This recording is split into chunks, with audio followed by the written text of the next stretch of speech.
They were billionaires who mocked their own maid. But when a soldier showed up at their door, everything changed. What he revealed shattered their pride, uncovered a buried truth, and turned their world upside down. Stay till the end. This story will break your heart, then rebuild it with hope. Before we begin this powerful story, make sure to subscribe to the channel and click the bell icon so you never miss an episode filled with inspiration and transformation. If this story moves you, like, share, and help us reach others who need hope and healing. This channel is more than just storytelling. Every tale we share carries a deep moral lesson designed to uplift, empower, and ignite change. Billionaire couple mocks black maid, but a soldier's arrival changes everything. Narrated by a male voice. They say success tastes sweet, but I remember its bitterness first. The cold mornings in Detroit. The silence in the fridge. The sound of my mother's cough echoing through thin apartment walls. I never met my father. He left before my first word. By 15, I was scrubbing gas station toilets. By 16, I was selling old phones off Craigslist to help pay the rent. College was a fantasy. But I had a gift. Numbers whispered truths to me. I taught myself code on stolen Wi-Fi from a neighbor's router. Every night, I built and broke things. Websites, apps, systems. Every morning, I swallowed rejection like breakfast. Then I built a platform, small, ugly, clunky, to help local businesses manage inventory. No one cared. Except her. Alina. A temp secretary with honey-brown eyes and worn-out shoes. She looked at my pitch deck like it was poetry. She saw potential where everyone else saw trash. She brought me coffee I could not afford. Lent me her laptop when mine broke down. Pushed me to knock on more doors when I wanted to curl up and quit. We had nothing. Except each other. We built the company together. In libraries. In her car. In 24-hour diners, surviving on hash browns and hope. And then, one investor said yes. Then another. Then 10. Years passed. My name appeared in Forbes. Our company became a unicorn. I married Alina in a courthouse with rain tapping the windows. Eventually, we were billionaires. We moved into a mansion in the Hamptons. We attended galas. We shook hands with presidents. But success is a strange thing. It does not just add, it reveals. Alina stayed kind, soft-spoken, always smiling at staff. But I began to drift. Fast cars, fake friends, and eventually, false pride. I hired staff not to help, but to obey. That is when she came. Martha. A black woman in her late 50s. Quiet hands. Eyes like stone and sunlight. She worked as our housemaid. Always early. Always polite. Always invisible. At least to me. One evening, I came home drunk from a board meeting. Alina sat with Martha at the kitchen table, sharing soup. I mocked them both. Called Martha the help. Said, "Why waste your time talking to someone who lives off our scraps?" Martha stood slowly. Her eyes met mine, not angry. Just disappointed. She whispered, "You have forgotten who you were." And walked away. Alina said nothing that night. But she moved out of our bedroom. Not our house, just our room. A silence grew between us. Heavier than wealth. Colder than marble floors. Weeks later, the doorbell rang. A young man in military uniform stood there. Martha's son. He handed me a sealed envelope. Inside was a photograph. Black and white. It was me. Age 16. On my knees, outside a store. Wiping shoes. The young soldier said, "My mother took that picture. She never forgot you." I looked at him. I do not understand. He said, my mom used to clean that same store. You offered her your sandwich once. You were hungry too, but you shared it. She told me, that boy will make it, because he still sees people. He saluted. Sir, she believed in you before you ever knew who you were. And then, he walked away. I stood there, knees trembling. I wanted to fall. But Alina walked into the hallway. Her eyes full of quiet fire. She had heard everything. Tears welled in my eyes. I whispered, what have I become? She stepped closer. And just as her lips parted to answer, she stepped closer. Her scent, faint lavender and lemon tea, brought back 1,000 mornings we had built from scratch. Alina looked up at me. Her voice was soft, but every word cut deep. You became what you thought success should look like, but not what it should feel like. I looked away, ashamed. My fists clenched. Not in anger, in grief. Grief for the boy I had abandoned. Grief for the man I had become. Grief for the woman who stood before me, distant, yet still here. I did not mean to forget, I whispered. I got lost in the noise. Alina reached out, touched my chest gently. Then silence it. She turned and walked away again. But this time, she stopped at the stairs. If you want to find yourself again, start where you left him. That night, I sat alone in the dark. No phone. No staff. No headlines. Just silence. And the echo of a moment, a sandwich I had shared as a boy, when I had nothing but empathy. I rose before the sun. Drove into the city. Parked outside the old corner store, now boarded up, graffitied, forgotten. I sat on the same step I once knelt on. Pulled out my wallet. Took out a photo of Martha, one Alina had printed for me long ago. I remember you, I whispered. And I remember me. A car slowed down. A familiar voice called out from the window. You always did like your dramatic moments. It was Alina. Wrapped in her old coat. No makeup. Just her. I smiled through tears. She stepped out. Sat beside me. Together, we watched the sun rise over the city skyline. I turned to her. I want to make this right. Not just with you. With everyone I trampled climbing up. She nodded. Then you start by remembering, the climb was never meant to be alone. That day, we made a decision. We launched a new initiative under our company, free tech training, job placements, mentorship for underserved youth and single mothers. The first person we honored it in was named after her. The Martha Foundation. And on opening day, a woman stepped up to the podium. Eyes sharp. Posture proud. I served 22 years in the army, she said. But today, I serve a new mission. It was Martha's daughter. And just as she raised her hand to speak again, she raised her hand slowly. The room fell silent. Her voice trembled at first, but it steadied with every word. My mother, she said, believed in dignity, in quiet strength, in lifting others even when her own hands were tired.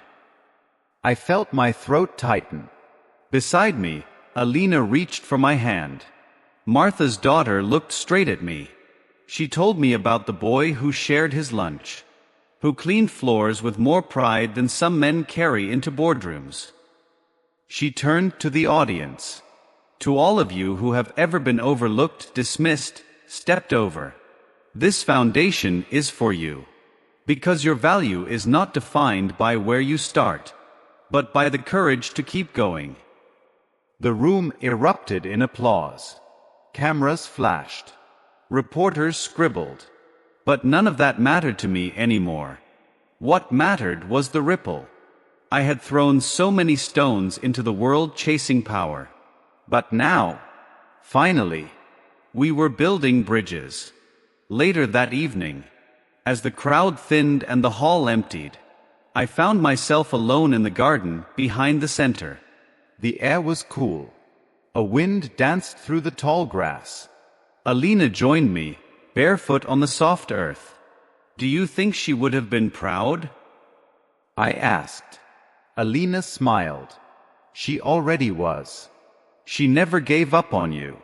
She just waited for you to remember who you are. I nodded, blinking back tears. But before I could respond, a small hand tugged at my coat. A girl, maybe 7 or 8. Big eyes, skin the color of dusk, stood beside me. My mom said you built this place, she said. I knelt down to meet her gaze. She said you used to be mean, but now you help people. I chuckled softly. Your mom is right. I used to forget things. Important things. Like kindness. She thought for a moment.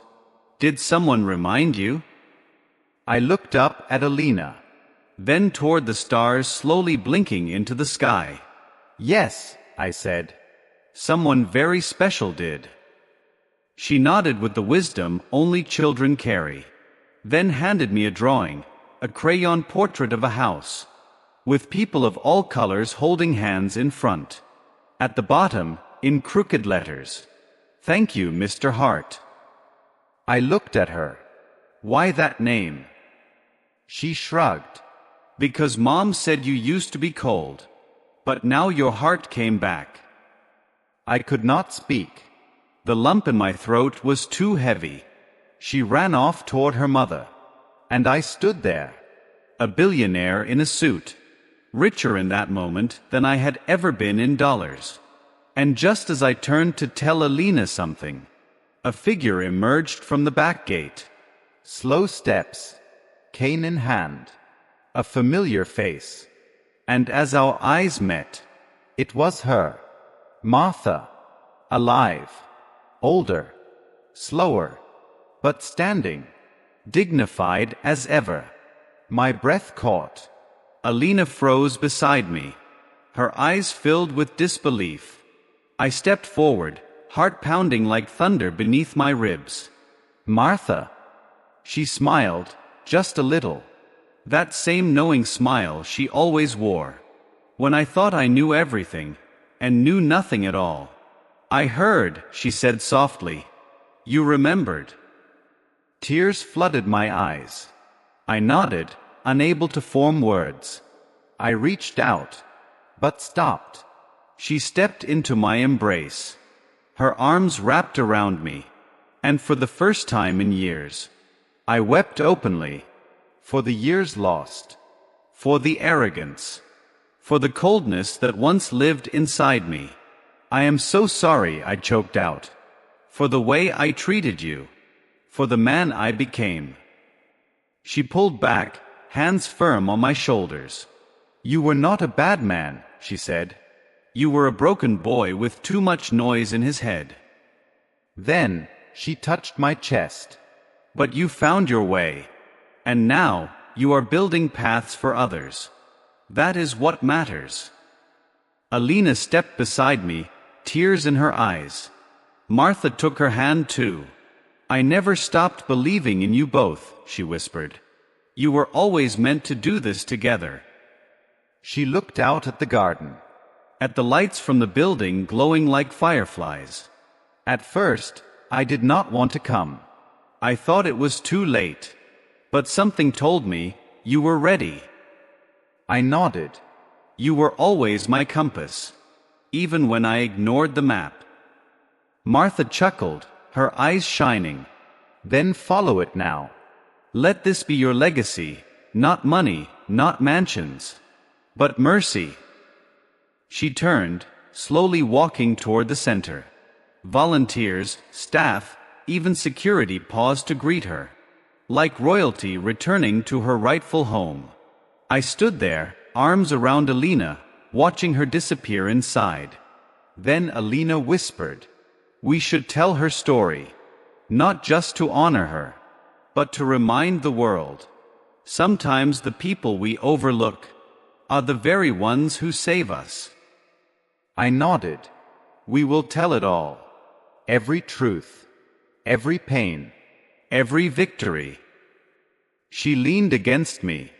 And we start tonight. But just as we turned to go back inside, a car screeched to a stop at the front gate. 2 men stepped out. One of them held a folded newspaper. He looked directly at me, his face pale. Something was wrong. Very wrong. And as he rushed toward us, his voice urgent and sharp, the man's voice cracked through the cool night air. Sir, you need to see this now. He held the newspaper high, creased, damp from his grip. But the headline burned through the ink like fire through dry grass. Tech billionaire accused in shocking corporate cover-up. My name. In bold. Framed by scandal. My chest tightened. Alina took a step forward, snatched the paper from his hands. She read silently. Her hands trembled. Her eyes widened. No, I whispered. That's not possible. Behind us, the celebration buzzed on. Laughter, music, lights. But around me, the air had turned heavy. The second man, younger, nervous, stepped in. It's not just this article, sir. There's a leak, files, documents, emails. Someone went to the press with internal data. I stared at him, stunned. What data? Financial discrepancies. Old contracts. Something about offshore accounts from your early startup days. I staggered back. Not because I was guilty, but because I knew who would have had access. Only one person. Someone I had trusted years ago. Calder Nash. My ex-CFO. The man I had fired quietly after discovering his manipulations, but covered it up to protect the company's image. Now it was coming back. Full circle. Alina looked up at me. Her face was unreadable, somewhere between fear and fury. Did you know this was still out there? I thought it was buried. I paid off damages. I handled it the best I could. She took a step back. And was that the best you could? Her voice hurt more than the headline. I had tried so hard to become the man she believed in. But the past had sharp claws. And now, it was dragging me into the light. Inside the center, Martha appeared at the glass door. She looked out at us. Concern on her face. I swallowed hard. We need to go public, I said. Everything. The truth, all of it. No lawyers, no spin. Alina blinked, surprised. That could ruin everything. Then let it. If it means telling the truth. If it means finally being clean, fully clean. She searched my face. Then slowly. She nodded. But before we could move, the younger man's phone buzzed violently in his pocket. He answered. His expression turned to horror. He looked at us. They are here. Who? I asked. He hesitated. The feds. And in the distance, we saw them. 3 black SUVs pulling up to the entrance. Flashlights. Jackets with bold yellow letters. And as they stepped out, voices shouting names. Eyes scanning for me. Elias Hart. My name thundered through the garden, rattling the leaves. Like the wind before a storm. The lead agent's voice was sharp, commanding. Federal Investigation Bureau. We need you to come with us immediately. Alina's fingers tightened around mine, but I could feel the tremble in her hand. Not fear for herself. Fear for us. For what we had built. For what this could undo. I took a deep breath. Felt the weight of my past settle on my shoulders. Like a coat I had once shed, but now had to wear again. I turned to her, my voice low. No more hiding. No more running. This ends with truth. She searched my face. Her eyes, glassy but strong, held me in place. I will be right behind you, she said. I nodded. Then stepped forward, raising my hand slowly. Not in guilt, but in surrender to the path ahead. Martha pushed through the glass door just as the agents closed in. Wait, she said, her voice firm. Let him speak. Right here. Right now. Before you take him. The agents paused. One looked at the lead. He hesitated, then gave a short nod. I stepped onto the stone platform in the middle of the garden, under the soft golden lights, where hours ago hope had bloomed. Now I stood there, exposed. I looked at the crowd forming. Staff, volunteers, donors, children, reporters with lenses raised like rifles. And Martha, still, calm, unblinking. I cleared my throat. There are things from my past. Decisions I made when I was young, hungry, and afraid. When I thought power was earned by silence. When I thought protection meant secrecy. A murmur swept the crowd. I raised my voice. Yes. I made deals I should not have made. I buried truths to protect a company. Not because I wanted to hurt people, but because I was too afraid to be seen as broken. Too afraid to be small again. My voice cracked. But small is not shameful. Small is honest. Small is where this began. This center. This mission. This redemption. I looked directly at the agents. If you need to take me, I will go. But let it be known. This house we built, this foundation, is bigger than my name. And it will stand, with or without me. The crowd fell silent. No applause. No outcry. Just stillness. Then, one of the children stepped forward. The same little girl with the crayon drawing. She held it out again. But this time, she had added something new. A heart, drawn in red, over the house, above the people. The agents looked at each other. Then the lead spoke.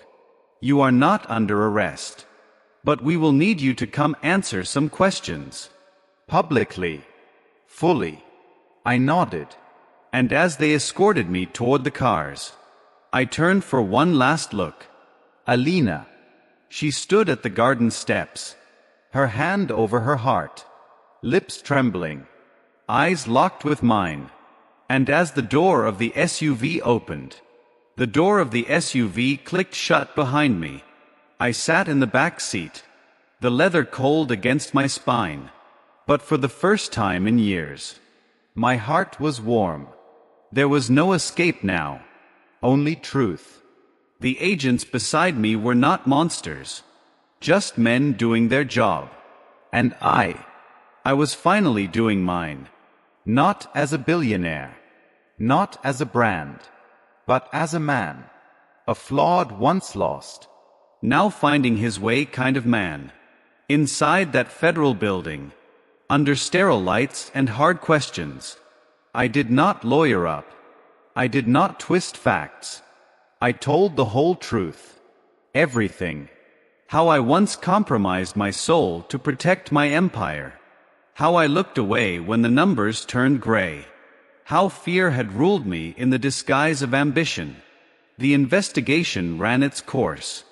Weeks passed. And when the verdict came, I was not imprisoned, but fined. Heavily. Publicly. My reputation took a blow. I lost board seats. Sponsors pulled out. Partnerships collapsed. But I stood tall. Because the weight that left my shoulders was heavier than any financial loss. And then something beautiful happened. One by one, ordinary people came forward. A single mother from Baltimore who got her first tech job through our program. A young man from the foster system who called the foundation his second home. A retired veteran who said our center gave him purpose again. They rallied. They rebuilt. Not because I was perfect, but because I finally chose to be honest. The Martha Foundation survived. And it grew. Alina? She never left. She watched me fall with dignity. And rise with humility. Our love deepened. Not in the glow of spotlights, but in quiet evenings, teaching our daughter to read, volunteering in our own centers, kneeling side by side planting seeds in community gardens. Martha lived to see it all. At our 10th anniversary gala, she stood with her cane, lifted her glass, and said just one sentence: "A man who finds his truth is the richest man alive." The crowd wept, and so did I. Not because I had it all again, but because I had something better. Peace. Moral lesson. True success is not what you build outside, but what you build within. Power without humility becomes poison, but power with truth becomes purpose. When we choose honesty over image, service over status, and redemption over regret, we do not just rise. We lift others with us. And in doing so, we become more than wealthy. We become worthy. Thank you for listening to this heartfelt story. If it moved you, share it, comment below, and let someone know. You are never alone.